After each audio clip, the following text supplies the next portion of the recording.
Welcome to Suman TV. నేను మీ Naveen. China నుంచి HMPV virus అనేది సౌత్ ఇండియాకి కూడా వచ్చేసిందని చెప్పేసి కొన్ని వార్తలు వింటున్నాం. ఐసీఎంఆర్ కూడా దీన్ని ధృవీకరించినట్లు తెలుస్తా ఉంది. ఇద్దరు చిన్నారులకైతే ఈ హెచ్ఎంపివి వైరస్ అయితే సోకింది. సో అసలు ఇది ఏ విధంగా ఉంటుంది, అంటే దీని లక్షణాలు ఎట్లా ఉంటాయి, ఎంత సివియర్గా ఉంటుంది, నిజంగానే ఈ వైరస్ సోకితే మళ్ళీ ఏమైనా హాస్పిటలైజేషన్ అయ్యే విధంగా ఉంటుందా, ప్రాణాంతకరంగా ఉంటుందా, అదేవిధంగా మళ్ళీ లాక్డౌన్ వచ్చే సూచనలు కూడా ఉన్నాయి అని చెప్పి కొన్ని కథనాలు వస్తూ ఉన్నాయి. మనం ఇలాంటి సమయంలో ఎలాంటి జాగ్రత్తలు తీసుకోవాలి, అదేవిధంగా మన ఇమ్యూనిటీని ఏ విధంగా పెంచుకోవాలి అని చెప్పేసి ఇప్పుడు మనతో ఉన్నారు ప్రముఖ న్యూట్రిషనిస్ట్ డాక్టర్ భవానీ గారు. హాయ్ మ్యామ్, నమస్తే అండి. నమస్తే అండి. మ్యామ్, నిజంగా చాలా టెన్షన్ పడిపోతా ఉన్నారు జనాలంతా కూడా. అప్పుడు మనకు కోవిడ్ టైంలో ఎట్లా అయితే ఇబ్బందులు పడతా ఉన్నారో, భయపడతా ఉన్నారో, అట్లా పానిక్ అయిపోతా ఉన్నారు. నిజంగా అంత సివియర్ గా ఉందా అండి? భయపడే విషయం అయితే ఫస్ట్ థింగ్ అండి, భయపడొద్దండి. సో ఇలా మనం భయపడటం వల్ల ఏమవుతుంది అంటే ఆటోమేటిక్గా మనకు తెలియకుండానే మన ఇమ్యూనిటీ పవర్ అనేది తగ్గిపోతూ ఉంటుంది. భయపడడం వల్ల కూడా తగ్గిపోతుంది. ఇమ్యూనిటీ అనేది తగ్గిపోతూ ఉంటుంది. మనం ఎంత ధైర్యంగా ఉంటే దాన్ని ఎదుర్కోగలుగుతాం. ఓకే, గవర్నమెంట్ వాటి పని తను చేసుకుంటూ వెళ్ళిపోతూ ఉంటుంది. మన జాగ్రత్తలు మనం తీసుకుంటూ. ఒక గంట కిందట కూడా మేడం బెంగళూరులో ఒక చిన్నారికి అని చెప్పేసి వార్త విన్నాం. తర్వాత ఇప్పుడు ఒక 1 అవర్ గ్యాప్ లోనే ఇద్దరు చిన్నారులకు అని చెప్పేసి మళ్ళీ ధృవీకరించారు. అది కూడా సేమ్ హాస్పిటల్లో. అవునండి. సో ఇది ఎయిర్ లో పాస్ అయ్యే వైరస్ అండి, రెస్పిరేటరీ వైరస్, హెచ్ఎంపివి వైరస్ అంటారు, హ్యూమన్ మెటానిమో వైరస్ అంటారు దీన్ని. ఓకే, సో ఇదేంటంటే ఒకరికి పాకే వైరస్ ఏనండి, సేమ్ లైక్ కరోనా లాగానే. సో సిమ్టమ్స్ కూడా అలానే ఉంటాయి. కోల్డ్ కి ఎలా ఉంటాయో symptoms, like running nose, fever, ఇలాంటి సిమ్టమ్స్ ఉంటాయి. సో భయపడద్దు. ఇమీడియట్ గా మైల్డ్ సిమ్టమ్స్ ఉన్నా కూడా ఇమీడియట్ గా డాక్టర్ ని సంప్రదించండి. సో ఆటోమేటిక్ గా మనకి క్యూర్ అనేది దొరుకుతుంది. మెయిన్ లంగ్స్ మీదనే రెస్పిరేటరీ వైరస్ అంటే మెయిన్లీ లంగ్స్ మీద మనకి ఇది ఎఫెక్ట్ చూపిస్తూ ఉంటుంది. సో మనకి మేజర్ గా దీనికి తీసుకునే జాగ్రత్తలు ఏంటి అంటే కొంచెం as usual social distancing and ఎక్కువగా క్రౌడ్స్ లో ఎక్కువ వెళ్లకుండా ఉండటము, మాస్క్ వేసుకోవటము, అండ్ హ్యాండ్ శానిటైజర్ చేసుకోవటము, అండ్ పర్టికులర్లీ హ్యాండ్స్ ఫేస్ మీద పెట్టుకోకుండా డైరెక్ట్ గా కావచ్చు. సో అవి మనం చూసుకోవాలి, అవాయిడ్ చేసుకుంటూ ఉండాలి. అండ్ మెయిన్ థింగ్ ఈజ్ బాడీని మెయిన్ గా స్ట్రెంగ్ చేసుకోవాలి, ఇమ్యూనిటీ బూస్టింగ్ చేసుకుంటూ ఉండాలి. Main thing is exercise. So body everyday morning అందరూ, పిల్లలు కానీ పెద్దలు కానీ, మెయిన్ గా చిన్న పిల్లలకి అండ్ పెద్దలకి వస్తుంది అంటున్నారు. ఓకే, సో వాళ్ళకి ఎందుకంటే ఇద్దరు పిల్లలకే ఒక 8 నెలల సో కొన్ని exercises. So mother feeding mother strength ఉంటే ఆటోమేటిక్ గా కిడ్స్ కూడా స్ట్రెంత్ గా ఉంటారు. Okay, so exercises like breathing exercises, breathing yogas ఉంటాయి మనకి. ఓకే, మార్నింగ్ యాక్టివిటీస్ చేసుకోవటము అండ్ హెల్దీ ఫుడ్స్ తీసుకోవటము. ఓకే, ఇవి అనేది కామన్ గా మనం కరోనాలో ఎలా ఫాలో అయ్యామో అలానే మళ్ళీ ఇది మనకి కొత్త కాదు. సో ఆల్రెడీ కరోనా అప్పుడు మనకి కొత్త, బట్ ఆల్రెడీ మనం ఫాలో అయ్యాం, దాని గురించి అవగాహన కూడా ఉంది కాబట్టి, వ్యాక్సినేషన్ కూడా అయింది కాబట్టి కొంచెం మనకి అందరికి అవగాహన ఉంది ఏమేమి చేసుకోవాలి, ఎలా మనకి చేసుకోవాలి అని. సో అవి మళ్ళీ ఫాలో అవుతూ ఉంటే మళ్ళీ బెటర్ గా ఉంటుంది. కొంచెం ఎరాడికేట్ చేసుకోవచ్చు ఈ వైరస్ ని, డామినేషన్ అనేది మనం తగ్గించుకోవచ్చు. ఇప్పుడు తెలంగాణ గవర్నమెంట్ కావచ్చు, అక్కడ ఏపీ గవర్నమెంట్ కావచ్చు, ఇప్పటికే చాలా అంటే అప్రమత్తం అయ్యారు. కొంచెం జాగ్రత్తగా ఉండండి అనే అనౌన్స్మెంట్లు అయితే వస్తా ఉన్నాయి. కానీ భయపడొద్దు అంటారు మీరు చెప్పినట్టుగా. ఎవరు భయపడద్దు. WHO ఇంకా మనకి ఏమీ ధృవీకరించలేదు ఎలా చర్యలు తీసుకోవాలి ఏంటి. చైనా నుంచి కూడా అసలు వాళ్ళు ఏం నోరు మెదపట్లేదు. అంటే ఇక్కడ న్యూస్ ఛానల్ లో చూస్తే ఏదో మొత్తం అంతా అక్కడ హాస్పిటల్స్ నిండిపోయాయి, శ్మశాన వాటికలు నిండిపోయాయి అని చెప్పేసి అంటా ఉన్నారు. కానీ అక్కడ నుంచి అఫీషియల్ గా ఏం అనౌన్స్మెంట్ రాలేదు. అఫీషియల్ గా ఏమీ రాలేదు. కాకపోతే prevention is always better then cure. అందుకని మనం కూడా జాగ్రత్తగా ఉంటే డెఫినెట్లీ దీన్ని ఇరాడికేట్ చేసుకోవచ్చు. ఓకే, ఎట్లాంటి ఫుడ్ తీసుకోవడం వల్ల మన ఇమ్యూనిటీ పవర్ ని పెంచుకోవచ్చు?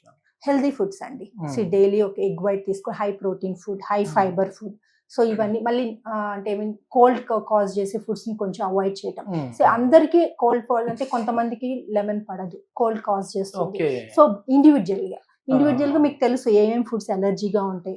సో అవి కొంచెం అవాయిడ్ చేయండి. అవాయిడ్ చేసుకొని కొంచెం ఎక్కువగా వైటమిన్ సి రిచ్ ఫుడ్స్ తీసుకోవటం, డైజెషన్ ప్యూర్ ఫ్రీ డైజెషన్ అయ్యేటట్టు అండ్ యాక్టివిటీ చేసుకోవటం, వాటర్ ఇంటేక్ బాగా తీసుకోవటం, కొంచెం వార్మ్ వాటర్, కొంచెం వింటర్ సీజన్ కాబట్టి కొంచెం వార్మ్ వాటర్ తీసుకోవటం అండ్ కోల్డ్ ఫుడ్స్ అవి కొంచెం అవాయిడ్ చేయటం. చాక్లెట్స్, కిడ్స్ కి చాక్లెట్స్, ఐస్ క్రీమ్స్, ఇవన్నీ కూల్ డ్రింక్స్ ఇట్లాంటివన్నీ కొంచెం అవాయిడ్ చేస్తేనే మంచిది. ఓకే, అంటే కొద్దిమంది మ్యామ్ ఏంటంటే ఆవిరి పట్టుకోవడం మంచిది అంటారు, కొద్దిమంది లేదు పట్టుకోకూడదు అని అంటారు. సో ఇట్లాంటి టైంలో ఆవిరి తీసుకోవచ్చా అండి, పట్టుకోవచ్చా లేదా అండి? ఏమన్నా మనకి ఏమైనా సిమ్టమ్స్ కనిపిస్తే పట్టుకుంటే మంచిది. ఓకే. సిమ్టమ్స్ లేకుండా ఊరికే పట్టుకోవడంలో ఉపయోగం లేదు. ఓకే. సో ఏమైనా మనకి లైట్ గా ఏమైనా కనిపిస్తుంది, కోల్డ్ అనిపిస్తుంది అంటే సిమ్టమ్స్ ఏమైనా కనిపిస్తుంటే ఆవిడ పట్టుకోవచ్చు, not problem. But under doctor supervision, okay. ఏదైనా డాక్టర్ పర్యవేక్షణలో చేసుకోవాలి. ఇది మెయిన్ వచ్చేసేసి రెస్పిరేటరీ సిస్టమ్ మీద కాబట్టి దీని ఎఫెక్ట్ అనేది చూపించేది. మనం పడుకునేటప్పుడు మామూలు ఎట్లాంటి ఫుడ్ తీసుకోవాలి మేము? ఎందుకంటే పడుకునే సమయంలోనే మన బాడీ ఈ విధంగా ఉంటది. సో అట్లాంటప్పుడు ఏంటంటే హెవీ అయిందంటే మాత్రం మళ్ళీ శ్వాస తీసుకోవడానికి ఇబ్బంది అయిపోద్ది. సో లైట్ ఫుడ్స్ ఎట్లాంటివి తీసుకుంటాం? పర్టికులర్ గా డిన్నర్ టైమ్ లో మనకు ఎర్లీ డిన్నర్స్ చేయటం మంచిది. సో బై 7 o'clock కల్లా డిన్నర్ చేసుకొని కొంచెం ఫ్రూట్స్ అండ్ లైట్ ఫుడ్స్, అలా ఫ్రూట్స్ లేకపోతే సలాడ్స్, లైట్ గా ఏదైనా ఫుడ్ సూప్స్ కానీ అలా తీసుకోవటం మంచిది. మేము చిన్న పిల్లలు మేము, వాళ్ళు అంటే అసలు బయటికి కూడా వెళ్ళరు. సో వాళ్ళు కూడా ఏంటంటే ఎయిర్ జర్నీలు కూడా ఏం చేయలేదు. సో అయినా కూడా ఎందుకు అటాక్ అయింది, ఎట్లా వచ్చింది ఇది మళ్ళీ బెంగళూరు వరకు రావడం? అంటే ఎలా వచ్చింది అంటే అండి, వాళ్ళ కిడ్స్ వాళ్ళందరికీ వాళ్ళు ట్రావెల్ చేయలేరు విత్ ద పేరెంట్స్ ఆర్ ఇంకా ఫ్యామిలీ మెంబర్స్ తోనే వాళ్ళు ట్రావెల్ చేస్తారు. వి డోంట్ నో వాళ్ళు ఎక్కడ ఎవరిని మీట్ అయ్యారు. అఫీషియల్ పేరెంట్స్ వాళ్ళు అఫీషియల్ గా వాళ్ళు ఎక్కడ మీట్ అయ్యారో తెలియదు. పర్సనల్ గా ఏదైనా రిలేటివ్స్ ఆర్ ఏదైనా సోషల్ మీటింగ్స్ లో మీట్ అయ్యారో మనకు తెలియదు. ఆర్ ఎయిర్ వేస్ వల్ల వాళ్ళు ఎక్కడ ఎవరిని మీట్ అయ్యారో తెలియదు, ఉండొచ్చు. వాళ్ళకి ఇమ్యూనిటీ ఉండొచ్చు. బట్ కిడ్స్ కి వాళ్ళకి అంత ఇమ్యూనిటీ పవర్ లేకపోవటం వల్ల అది క్యారీ అయి ఉండొచ్చు. సో దీని వల్ల మనకి ఏది ప్రాపర్ గా తెలియదు. సో దీని గురించి మనం ఎక్కువగా కూడా మనకు తెలియకుండా ఏది కామెంట్ చేయలేదు. So there are so many reasons. ఆ పిల్లలు అనేది ఇమ్యూనిటీ పవర్ తక్కువ ఉంటది కాబట్టి వాళ్ళకి అటాక్ అయింది. ఒకవేళ పేరెంట్స్ వాళ్ళ జాబ్ రీత్యా చాలా మందితో వాళ్ళు కలిసి ఉండొచ్చు, వాళ్ళ నుంచి ఏమైనా వచ్చి ఉండొచ్చు. ఒకవేళ స్కూలింగ్ కి వెళ్ళే పిల్లలు ఎట్లాంటి జాగ్రత్తలు తీసుకోవాలి? సో స్కూలింగ్కి వెళ్ళిన పిల్లలకి మెయిన్ గా టీచర్స్ అనేది అవగాహన ఇవ్వాలండి.